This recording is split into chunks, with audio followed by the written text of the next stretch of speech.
You think you know when your dog feels safe. You see the tail wags, the relaxed ears, that goofy smile when you walk through the door. But you're missing the single most honest signal your dog gives you. And it happens when they're not even looking at you. It happens when they're asleep. Because here's the uncomfortable truth.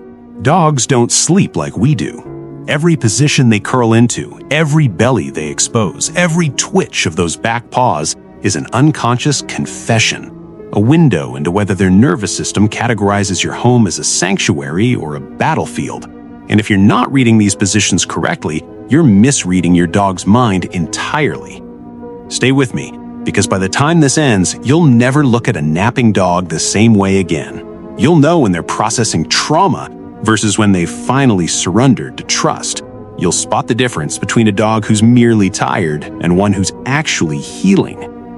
Let's start with the one that breaks hearts the most, the tight donut. The nose-to-tail curl, spine rounded, paws tucked beneath the body, making your dog look like a furry bagel that refuses to unfold.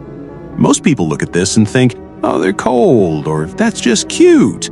But here's what the textbooks won't tell you. This position evolved from wolves sleeping in open terrain where predators actually existed. When a dog sleeps in the donut, they're protecting their vital organs, the abdomen, the throat, the essential arteries. It's a limbic system response, hardwired into the amygdala that says, I cannot guarantee my safety right now. But, and this is where it gets fascinating, it's not always fear. Sometimes it's the opposite of relaxation. Dogs with high working drive, the ones bred to herd sheep or guard property, often default to the donut even in perfect warmth because their brains haven't switched off sentinel mode. The curl isn't just thermal regulation, it's psychological readiness. The muscles stay partially engaged, the ears rotate towards sound even while the eyes are closed. If your dog sleeps like this after a move, after a new baby arrives, or after any routine disruption, they're not cold. They're maintaining a defensive architecture because their world feels structurally unstable. Keep watching, because the moment they transition out of this position tells you exactly when they've psychologically settled. That shift from donut to side sleeper, that's the moment cortisol drops and real rest begins. Which brings us to the breakthrough position, the side sleeper, the so-called super pup pose. Body fully extended on one side, legs shooting out like they're dreaming of running, head heavy against the floor, breathing slow and rhythmic. This is the gold standard of canine psychological release. When a dog exposes their abdomen laterally like this, they're engaging in what ethologists call deliberate vulnerability. The stomach isn't just a soft area, it's where the fur is thinnest and the vasculature is most exposed. By sleeping on their side, their nervous system is signaling, I trust that no threat will require me to spring up in the next 20 minutes. But there's something deeper happening neurologically. Dogs enter REM sleep, the phase where they process memories and consolidate learning far more easily when side-lying than when curled. The donut position restricts the diaphragm and keeps core muscles engaged, which limits sleep depth. The side position unlocks the pons in the medulla, allowing muscle atonia, that paralysis preventing them from physically acting out dreams, to fully kick in. If you see twitching, paw paddling, or soft vocalizations, your dog isn't just sleeping, they're doing neural housekeeping, processing the emotional experiences of the day. That side position is the architecture of psychological healing.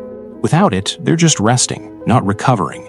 This is why behaviorists see side sleeping as the highest compliment. It means your dog has offloaded their survival responsibility onto you completely. But here's the twist that changes everything. The belly-up paradox. You've seen it. Back flat against the floor, four paws bent at impossible angles, maybe a tongue lolling out, looking like a dead cockroach in the middle of your living room rug. Popular culture tells you this means pure bliss, maximum comfort. And yes, partially, this position facilitates cooling. The belly has less fur and more blood vessels close to the surface. Exposing it allows vasodilation and heat exchange. But if your dog sleeps like this in a cool room, or if they only recently started doing it after months in your home, you're looking at something profound, complete parasympathetic surrender. The throat exposed, the chest open, the inability to spring up quickly, These represent a dog whose hippocampus has finally categorized your home as non-threatening enough to enter the deepest, most defenseless sleep states. Dogs in shelters rarely sleep belly up. Dogs in new foster homes might take 6 months to try it. When your rescue finally flops over and exposes that pale, vulnerable stomach, they're not asking for a rub, though they might accept one. They're demonstrating that your presence has rewired their nervous system from vigilance into trust. Wait, before you grab your phone to snap that cute photo, you need to know the contradiction that separates the behaviorists from the amateurs. Some dogs use belly-up sleeping as a displacement behavior when stressed. If your dog only sleeps belly up after conflicts, after being scolded, or in specific corners of the house, they might be signaling submission rather than security. The difference is in the muscle tension. A secure belly-up sleeper has floppy limbs, loose jowls, maybe a gentle snore. A stressed belly-up sleeper holds their legs stiff, keeps their eyes cracked open, ready to roll. The position looks identical. The psychology is opposite. This is why you have to watch the transition into sleep, not just the snapshot. One is a love letter, the other is a white flag. Then there's the social layer that exposes your relationship dynamic. The back-to-back sleeper, the dog who must press their spine against your leg, or wedge into the crook of your knees, or touch your other dog's rib cage while they dream. This isn't mere affection, this is referential security seeking rooted in attachment theory. When dogs sleep in physical contact, their oxytocin levels spike measurably. But more importantly, they're using your body as a spatial anchor. Your breathing regulates theirs. Your warmth stabilizes their core temperature, while their brain releases the bonding hormone. They're outsourcing thermoregulation and threat detection simultaneously. If your dog chooses to sleep touching you, they've designated you as their secure base, the psychological equivalent of saying, "You are my den." And if your dog sleeps touching you while another pet is present, that's alliance behavior. You've been drafted into their pack architecture. But watch for the hovering sleeper, the Sphinx position, front legs extended, haunches tucked, head upright or resting on paws, eyes often half open. This isn't sleep, this is surveillance rest. The rectus abdominis and quadriceps remain engaged. The ears are actively scanning. Dogs who default to this are experiencing fragmented sleep architecture. They never drop into the slow wave sleep necessary for glymphatic clearance, the brain's waste removal system. If your dog sleeps like this for weeks, you're not looking at a personality quirk. You're looking at a nervous system stuck in sympathetic arousal. They need environmental intervention, maybe a covered crate, maybe white noise, maybe just your heartbeat nearby, before they can access the deeper positions that allow real rest. Here's where it gets really interesting, and why you should keep paying attention to these patterns. Your dog's favorite position can shift with age, season, or life changes. A once belly-up sleeper who starts curling tight might be telling you the house feels unsettled, new baby, louder neighbors, or even their own subtle joint pain. I saw this with a guy who emailed me last month. His rescue was curling up every afternoon in the living room, tight as a fist, even though he'd had her for 8 months. She used to sprawl on her side. He thought she was regressing.